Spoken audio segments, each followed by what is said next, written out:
امریکی صدر نے فیلڈ مارشل عاصم منیر سے ملاقات کو اعزاز قرار دے دیا۔ صدر ٹرمپ نے فیلڈ مارشل کے عزم کو اور لگن کو سراہا۔ پاکستان اور بھارت دونوں جوہری طاقتیں ہیں۔ فیلڈ مارشل عاصم منیر کا شکریہ کہ وہ جنگ کی طرف نہیں گئے۔ پاکستان اور بھارت دونوں کے ساتھ تجارتی معاہدے پر بات چیت ہو رہی ہے۔ فیلڈ مارشل عاصم منیر کو جنگ روکنے پر شکریہ ادا کرنے کے لیے مدعو کیا۔ پاکستان ایران کو ہم سے بہتر جانتا ہے۔ فیلڈ مارشل عاصم منیر سے ایران کے معاملے پر بھی بات ہوئی ہے۔ امریکی صدر ٹرمپ کی فیلڈ مارشل عاصم منیر سے ملاقات کے بعد میڈیا سے گفتگو۔ فیلڈ مارشل عاصم منیر کے امریکی صدر ڈونلڈ ٹرمپ سے وائٹ ہاؤس میں تاریخی ملاقات۔ 2 گھنٹے طویل ملاقات میں مختلف امور پر بات چیت، خطے میں امن و امان کی صورتحال پر تبادلہ خیال۔ فیلڈ مارشل سید عاصم منیر نے پاک بھارت جنگ کے حوالے سے امریکی صدر کو آگاہ کیا۔ پاک امریکہ تعلقات کو مزید وسعت دینے پر زور دیا۔ ٹرمپ انتظامیہ کے اہم عہدیدار بھی ملاقات میں شامل تھے۔ ڈونلڈ ٹرمپ نے فیلڈ مارشل سید عاصم منیر کے اعزاز میں ظہرانہ بھی دیا۔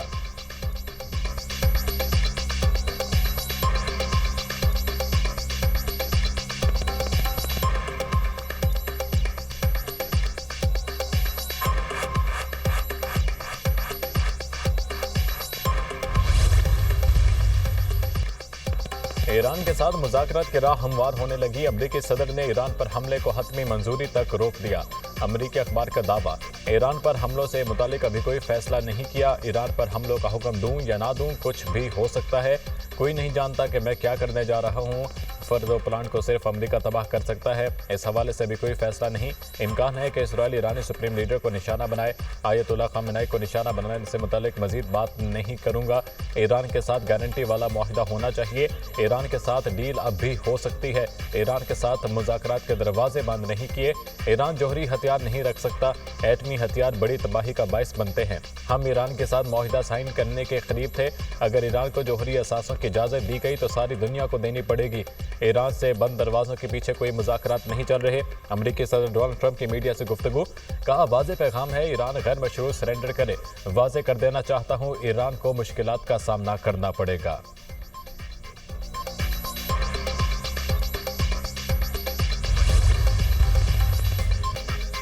ایرانی سپریم لیڈر آیت اللہ خامنہئی نے ٹرمپ کا ہتھیار ڈالنے کا مطالبہ مسترد کر دیا۔ کہا ڈونلڈ ٹرمپ کا غیر مشروط ہتھیار ڈالنے کا پیغام قبول نہیں۔ ایرانی قوم سرنڈر کرے گی نہ دھمکی سے پیچھے ہٹے گی۔ خامنہئی نے امریکہ کو فوجی مداخلت کے خلاف خبردار کر دیا۔ قوم سے خطاب میں کہا امریکہ نے حملہ کیا تو اس کے سنگین نتائج ہوں گے۔ امریکی فوجی مداخلت ناقابل تلافی نقصان کا باعث بنے گی۔ امریکی سمجھ لیں ایران کے خلاف کوئی بھی قدم ان کے لیے ناقابل تلافی ہوگا۔ ایران پر حملہ کر کے اسرائیل نے بڑی غلطی کر دی۔ اسرائیل کو اس کے مجرمانہ اقدامات کی سزا ملے گی۔ اپنے شہیدوں کا خون کبھی نہیں بھولیں گے۔ ایران مسلط کردہ جنگ اور مسلط کردہ امن دونوں کے خلاف مضبوطی سے کھڑا ہوگا۔ ایرانی تاریخ سے لوگ باخبر ہیں۔ ایران دھمکیوں کا جواب کیسے دیتا ہے؟ فضائی حدود کی خلاف ورزیوں پر خاموش نہیں بیٹھیں گے۔ اقوام متحدہ میں ایرانی مشن نے اپنے بیان میں کہا ایران دباؤ میں کوئی بات نہیں کرے گا۔ ایران دباؤ کے زیر اثر امن قبول نہیں کرے گا۔ ایران دھمکی کا جواب دھمکی سے دے گا۔ ایران ہر اقدام کا ویسا ہی جواب دے گا۔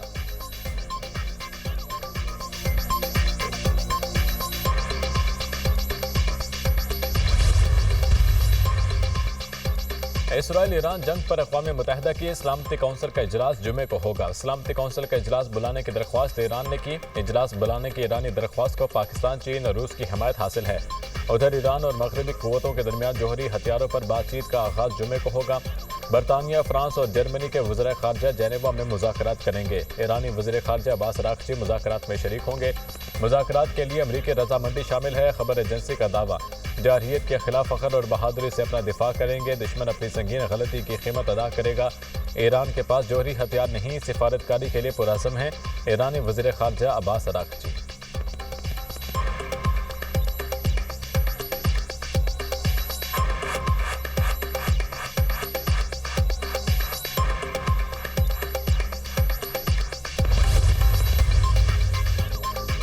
اسرائیل کی سلامتی کے ساتھ ایرانی مفادات کو بھی یقینی بنانا ہوگا۔ جوہری توانائی میں ایرانی مفادات کو یقینی بنایا جا سکتا ہے۔ ایران تنازع پر اسرائیل اور ڈونلڈ ٹرمپ سے رابطے میں ہوں۔ اسرائیلی حملوں میں ایران کی زیر زمین تنصیبات کو نقصان نہیں پہنچا۔ ایران میں رجیم چینج آپریشن کے تباہ کن نتائج ہوں گے۔ روس نے ایران کو فوجی امداد دی ہے۔ روسی امداد کا حالیہ کشیدگی سے کوئی تعلق نہیں۔ روس کا ایران سے اسٹریٹجک شراکت داری کا معاہدہ ہے، فوجی تعاون کا نہیں۔ مذاکرات میں یوکرینی صدر زیلنسکی سے ملاقات ہو سکتی ہے۔ روس نیٹو یورپی ممالک پر حملے کا حامی نہیں۔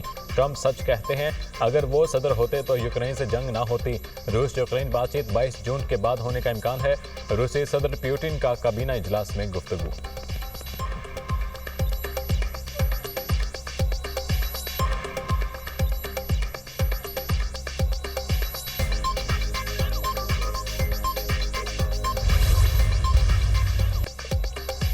اسرائیل نے ایران کے خلاف کھلی جارحیت کی، خطے کی موجودہ صورتحال عالمی امن کے لیے خطرہ ہے۔ غزہ میں 50,000 سے زائد لوگ شہید کر دیے گئے۔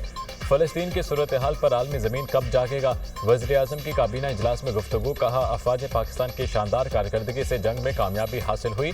پاکستان کے سفارتی وفد نے امریکہ یورپ میں ملک کی بھرپور نمائندگی کی۔ شہباز شریف کی بلاول بھٹو اور سفارتی وفد کے تمام ممبران کو شاباش۔ وزیر اعظم نے فیلڈ مارشل سعید عاصم منیر کے دورے امریکہ کے دوران امریکہ میں مقیم پاکستانیوں سے خطاب کی تعریف کی۔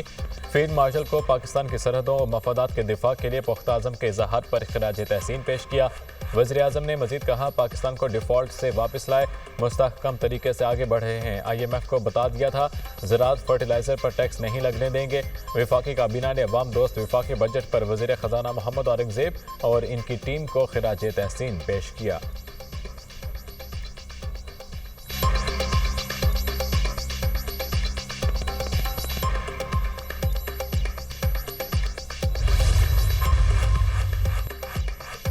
ایران اسرائیل جنگ نہ صرف خطے بلکہ عالمی امن کے لیے سخت خطرہ ہے۔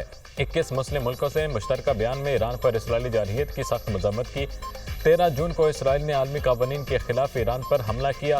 مسلم ممالک نے فوری طور پر جنگ بندی کا مطالبہ کیا۔ امت مسلمہ ایٹمی عدم پھیلاؤ کے معاہدے پر دستخط کی حامی ہے۔ پاکستان سمیت مسلم ملکوں نے یہ قرارداد منظور کی۔ نائب وزیر اعظم اسحاق ڈار کا سینٹ میں اظہار خیال۔ قومی اسمبلی اجلاس سے خطاب میں سولر پینل سیلز ٹیکس 18 سے 10% پر لانے کا اعلان، کہا بجٹ کے حوالے سے اتحادیوں سے مشاورت جاری ہے، ہم سب نے مل کر ملک کو آگے لے کر جانا ہے۔ تنخواہوں میں 6% اضافے کی تجویز تھی، مشاورت کے بعد 10% اضافہ کر دیا گیا۔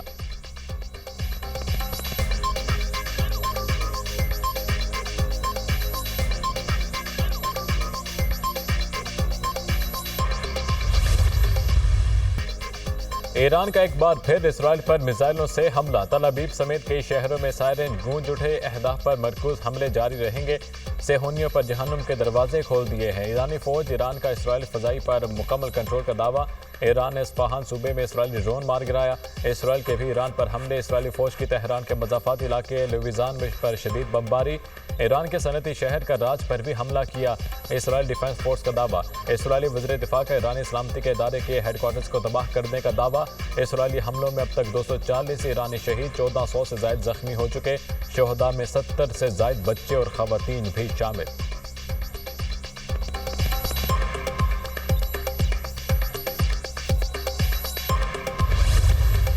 ایران کے حملوں میں ہلاک صہیونیوں کی تعداد 27 ہو گئی، 600 سے زائد زخمی ہو چکے۔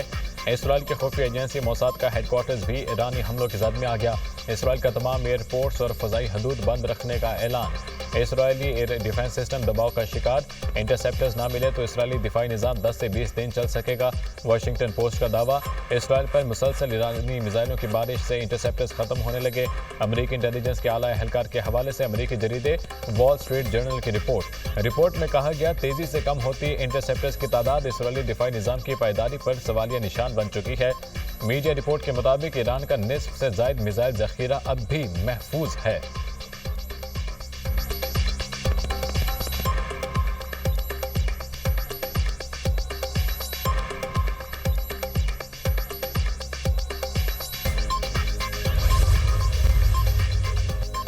ایران میں پھنسے پاکستانیوں کی واپسی کا سلسلہ جاری، مزید 500 سے زائد پاکستانی تفتان بارڈر پہنچ گئے۔ ایران سے آنے والوں میں زائرین، مزدور، تاجر اور طلباء شامل۔ آج صبح PIA کی پہلی پرواز اشک آباد سے 107 مسافروں کو لے کر اسلام آباد پہنچی۔ پاکستانی شہری زمینی راستے کے ذریعے ایران سے ترکمانستان کے شہر اشخاباد پہنچے۔ عراق میں پھنسے 415 پاکستانیوں کے وطن واپسی شروع۔ خصوصی پروازوں کے ذریعے زائرین کو کراچی اور اسلام آباد پہنچایا جا رہا ہے۔ نائب وزیر اعظم اور وزیر خارجہ اسحاق ڈار کی زیر صدارت اجلاس۔ ایران اور عراق میں پھنسے پاکستانی شہریوں اور زائرین کے انخلاء سے متعلق مشاورت۔ اسحاق ڈار کا انخلاء سے متعلق کی جانے والی کوششوں پر اطمینان کا اظہار۔ کہا دفتر خارجہ دیگر محکموں کے ساتھ مل کر پاکستانی شہریوں کی وطن واپسی کو تیز کرے۔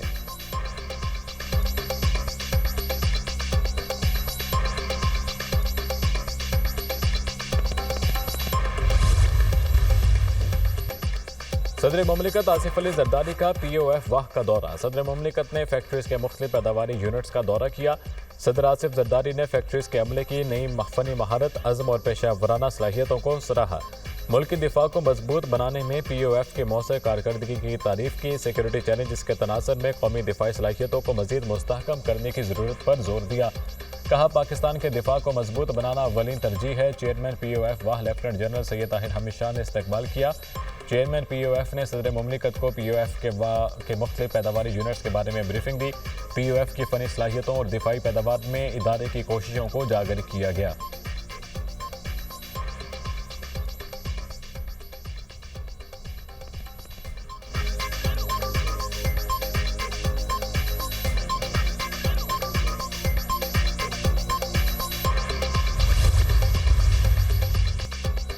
کیش لیس اکانومی اور معیشت کی ڈیجیٹائزیشن کے لیے کمیٹی قائم۔ پالیسی اقدامات سے ڈیجیٹل ادائیگیوں اور رقوم کی ڈیجیٹل منتقلی کی حوصلہ افزائی کی جائے۔ وزیر اعظم کی ہدایت۔ کہا معیشت کی ڈیجیٹائزیشن حکومت کی اولین ترجیح ہے۔ وزیر اعظم کی زیر صدارت دانش اسکولوں اور دانش یونیورسٹی کی تعمیر کی پیش رفت پر جائزہ اجلاس۔ وزیر اعظم کی منصوبوں میں عالمی معیار سے ہم آہنگ تعلیمی سہولیات فراہم کرنے کی ہدایت۔ کہا معاشی طور پر کمزور بچوں کو یکساں تعلیم و ترقی کے مواقع فراہم کرنا اولین ترجیحات میں شامل ہے۔ قوم کے ان بچوں کو تعلیم کے زیور سے آراستہ کرنا ملک کے روشن مستقبل کی ضمانت ہے۔